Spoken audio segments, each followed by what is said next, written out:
Good morning everyone, আমি সোমলি। আমার নতুন একটি ব্লগে আপনাদের স্বাগত। তুমি বলো।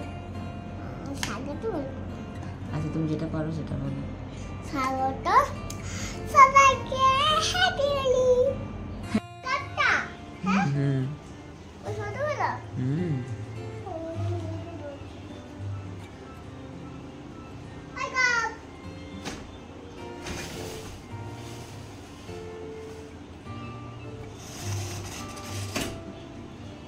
সকালবেলা ঘুমাতে হয়, সকালে হয়ে গেল।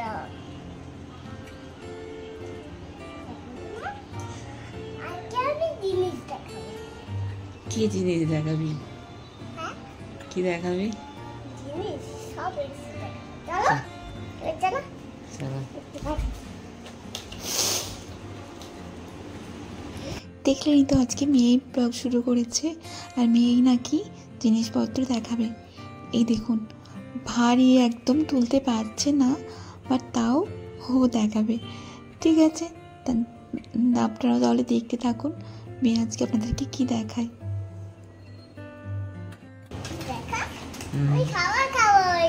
হ্যাঁ, ভালো করে দেখাও, ভালো করে দেখাও।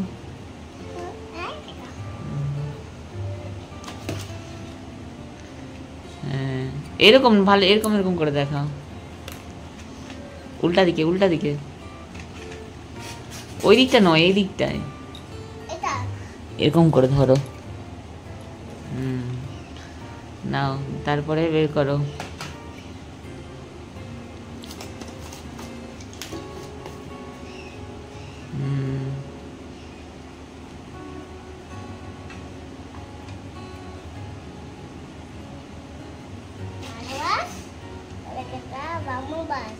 হ্যাঁ, এটা কার? আর ওটা? হ্যাঁ, রাখো রাখো।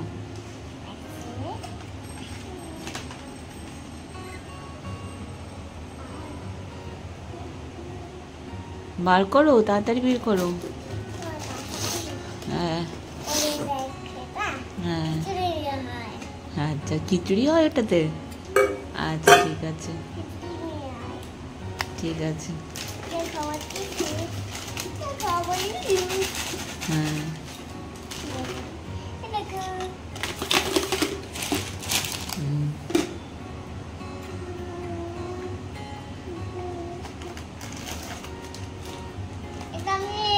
সকালবেলায়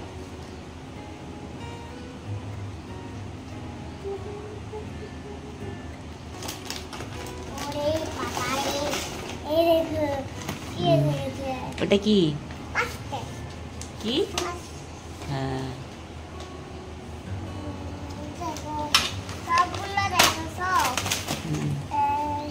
যা, খুলে গেছে তো, ভরে দাও, সব ভরে দাও আবার ওর মধ্যে। এটা হচ্ছে ক্যাডবেরি।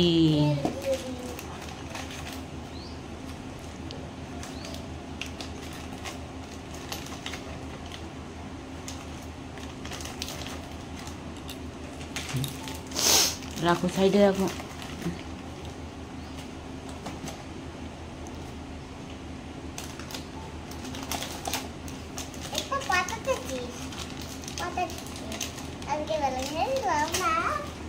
ঠিক আছে, দাঁড়া।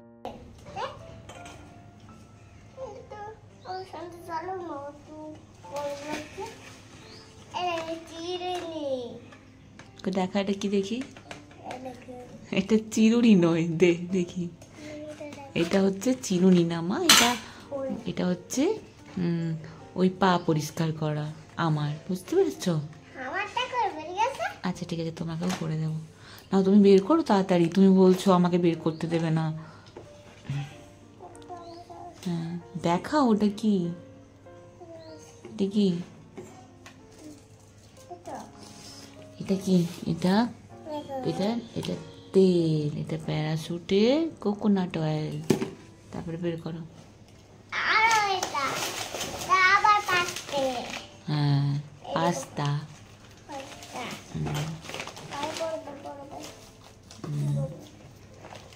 সকালবেলা আমি খেয়েছি,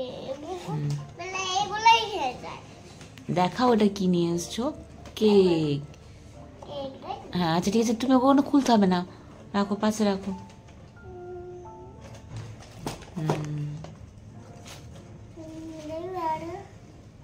পেনশন নাই তো, সিস্টেম নাই, কালকে আমি শুধু রেখেছি।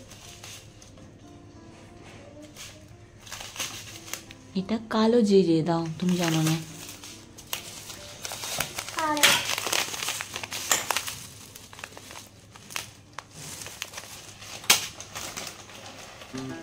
আছে আরো, বের করো, ওর ভেতরে তো আরো জিনিস আছে মাম্মা। তুমি আমাকেও বের করতে দিচ্ছ না, তুমি বলছো আমি বের করবো, তাহলে বের করো সবগুলো। এটা মাম্মার কেক। আচ্ছা মামামের এটা, হ্যাঁ তোমার এটা। আচ্ছা ঠিক আছে। পুরো খেয়ে নে, আমি পুরো খেয়ে নিচ্ছি। এই দেখো, কি কাটা উড়ে যাবে, এটা চলে যাবে। ওই কোটো পিমা দেখ, ওরে করে রাখি তোমার দাও, ঠিক আছে কাটা। দীঘা থেকে আমরা কলকাতায় ফিরে গেছি, কারণ ওর অফিস, মেয়ে, স্কুল এগুলো সবই শুরু হয়ে গেছে। তো বাড়িতে অনেক দিন না থাকলে যা হয়, টুকিটাকি জিনিসপত্র এসে দেখলাম নেওয়ার আছে, তাই সামনেই স্মার্ট পয়েন্টে গেছিলাম। বিশেষ কিছু না, যেগুলো রেগুলার ইউজে লাগবে টুকিটাকি জিনিসপত্র। আর মানে স্মার্ট পয়েন্টে গেলে জানেনই তো, এত চোখের সামনে দেখা হয়, টুকিটাকি এক্সট্রা জিনিস নেওয়াই হয়ে যায়। বেসিক্যালি যাওয়া হয়েছিল মামামের বিস্কিট, কেকস এগুলো নেওয়ার জন্য, যেহেতু টিফিনে প্রতিদিন লাগে। তো ওখানে দেখলাম বেশ সুন্দর সুন্দর হচ্ছে ওর টিফিন বক্স আছে, তাই একটা টিফিন বক্স নিয়েছি, এই আর কি। তো মেয়ে হঠাৎ করে বললো যে মাম্মাম আজকে আমি দেখাবো, তাই আমি বললাম আচ্ছা ঠিক আছে দেখাও। অ্যাকচুয়ালি আসার পর থেকেই ও ব্যাগটা খোলার জন্য খুব আস্তে হচ্ছিলো। বারবার যখন আমি বলছিলাম যে আমি পরে ভিডিও করবো, খুলবো, তাই ওই আজ মানে আমার থেকে বেশি এক্সাইটেড হয়ে চলো তাহলে মাম্মাম জিনিসপত্রগুলো খুলি। তো এই যে সামান্য জিনিসপত্র, কালো জিরে নিয়েছি, মেথি নিয়েছি, ওটা একটা তেল বানাবো, আপনাদের সাথে অবশ্যই শেয়ার করব। দেখবেন বর্ষাকালে খুব হেয়ার ফল হয়, তো সেই হেয়ার ফলের জন্য একটা তেল বানাবো, যখন বানাবো আমি ভিডিও দেবো। আর এটা একটা টিফিন বক্স, বেশ ভালো লাগলো।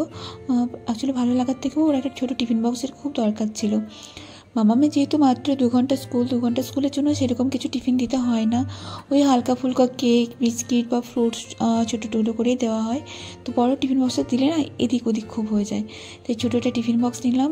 আর এই থালাটা দেখে খুব ভালো লাগলো যে আলাদা করে বাটিতে ডাল তরকারি নিতে হবে না, ও তো একদম ছোট্ট, একটুখানি খায়, হয়তো একটু মাছ বা ডাল আর একটু ভাত, এটাতে বেশ ভালো লাগবে।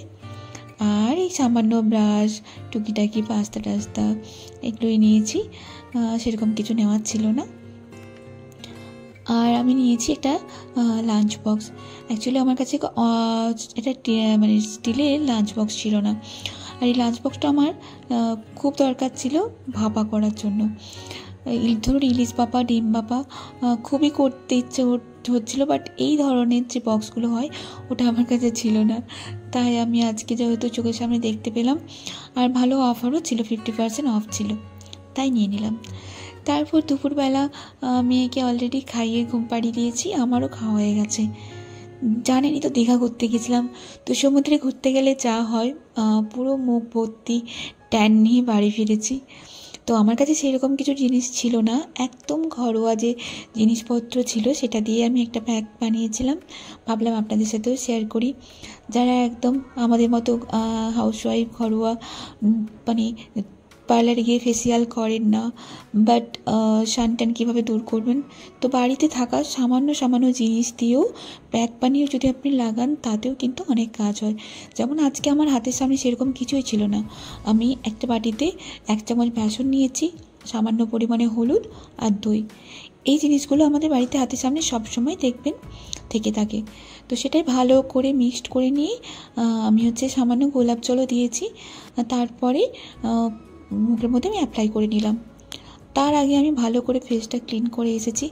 এখানে আপনারা ব্রাশ দিয়েও অ্যাপ্লাই করতে পারেন, বাট ব্রাশ এই সময় খুঁজে দেখার মতো কোনো অবস্থায় ছিলাম না। মেয়ে আমার ওই ঘরে ঘুমোচ্ছে, মানে বেডরুমে। আর আমার মেয়ের ঘুম এত পাতলা, একটু যদি আওয়াজ হয় ঘুর করে সঙ্গে সঙ্গে উঠে যাবে। আর এই দেখুন, তারপর আমি এটাকে 15 থেকে 20 মিনিট রেখেছিলাম ফেসের মধ্যে। এবার হাতে অল্প অল্প জল নিয়ে এই হালকা করে হাত দিয়ে মাসাজ করে আমি প্লেন ওয়াটার দিয়ে ধুয়ে নিয়েছি।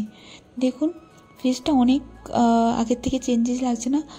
যেহেতু এগুলো হোম রেমেডি, একটা মানে একবার লাগালে সেভাবে বোঝা যায় না, অ্যাটলিস্ট সপ্তাহে 3 দিন লাগাতে হবে, তবে এর এফেক্ট বোঝা যায়। তারপর ভালো করে আমি ফেসটা মুছে নিয়েছি। এবারে আমি অবশ্যই কিন্তু ফেস প্যাক লাগানোর পরে মানে টোনার আর ময়শ্চারাইজার লাগাতে ভুলবেন না। আমিও টোনার লাগিয়ে নিলাম আর ময়শ্চারাইজার লাগিয়ে নিলাম। দেখুন আগের থেকে কিন্তু অনেকটা ফেসটা ক্লিন লাগছে। যারা আমরা ফেসিয়াল করাই না, বা অনেক সময় তো করানো সম্ভবও হয় না, তো ঘরের হাতের সামনে সামান্য সামান্য জিনিস দিয়েও কিন্তু ভালো রকমভাবেই করা যায়। তারপর একটুখানি লিপ বাম লাগিয়ে নিলাম। তো আজকের ভিডিওটা এই পর্যন্তই রাখি। যদি ভিডিওর কোনো কিছু ভালো লেগে থাকে তাহলে অবশ্যই কমেন্টে জানাবেন। আর দেখা হচ্ছে নতুন একটা ভিডিওতে। ততক্ষণ ভালো থাকবেন, সুস্থ থাকবেন। আমি এখন অনেকটা আগের থেকে ভালো আছি। তাড়াতাড়ি ভগবানের কীভাবে সুস্থ হয়ে যায়, তারপর ভালো ভালো ব্লগ দেওয়ার অবশ্যই চেষ্টা করব। টাটা, দেখা হচ্ছে নতুন একটা ব্লগে।